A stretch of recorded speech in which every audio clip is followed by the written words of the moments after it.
Some people say that mass immigration into the United States can help reduce world poverty. Is that true? Well, no, it's not. And let me show you why. This gumball represents the 1 million legal immigrants that the United States has taken every year on average since 1990.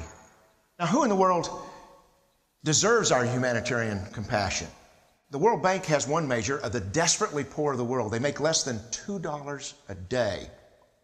And how many people make less than $2 a day in the world? Well, let's start with Africa. In Africa alone, there are 650 million people who make less than $2 a day. 650 million. And in India, another 890 million people, desperately poor.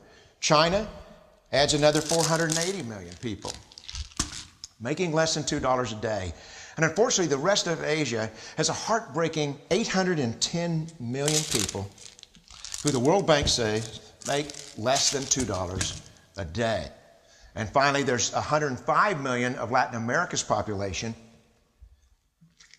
that are desperately poor. All told, the World Bank says there are 3 billion people in the world, 3 billion people who are desperately poor, making less than $2 a day. That's 3,000 gumballs. And every year, we take 1 million and suggest that we've somehow made a humanitarian difference. Of course, we don't pull our immigrants from these desperately poor populations, do we? These people are too poor, too sick, too disconnected to make it here as immigrants. We tend to pull our immigrants out of the better off poor of the world. And Mexico tends to define the type of immigrant that we bring here because the plurality of people come from Mexico. And Mexico is poor. How many people in the world live in countries that have average incomes lower than that of Mexico? And the World Bank tells us that that number is these 3 billion plus another 2.6 billion people. 5.6 billion people in the world who live in countries with average incomes below that of Mexico. That's 5,600 gumballs. And so what is it that the elites are telling us? They're telling us that when we take this 1 million immigrants, that we somehow or another are tackling world poverty. And we have to do it regardless of the effect on our unemployed, the working poor, the most vulnerable members of our society, regardless of the effect on our natural resources.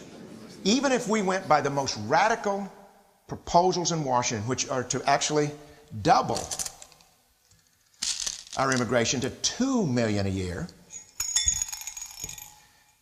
which would totally overwhelm our physical, natural, and social infrastructures, we couldn't make a noticeable difference. And we may be really hurting the impoverished people of the world because the million that we do take are among the most energetic, often the better educated, certainly the most dissatisfied people that if they did not immigrate would be the agents for change to improve the lot of all the people in these countries. The true heroes in the global humanitarian field are the people in these countries who have the wherewithal to immigrate to another country, but instead stay in their countries, to apply their skills to help their fellow countrymen. Unfortunately, our immigration system tends to entice these very type of people to abandon their countrymen. The impossibility of making even a dent is actually worse than it looks here. Because last year, when we took 1 million immigrants, these countries added, births over deaths, 80 million more people into the impoverished populations. And this year, Congress is bringing in 1 million legal immigrants. And this year, according to the United Nations, these countries are expected to add another 80 million people. And next year, you can be quite sure that Congress, unless stopped by the American voters, will bring in another 1 million immigrants. And these countries, unfortunately, will be adding another 80 million people. into these impoverished nations.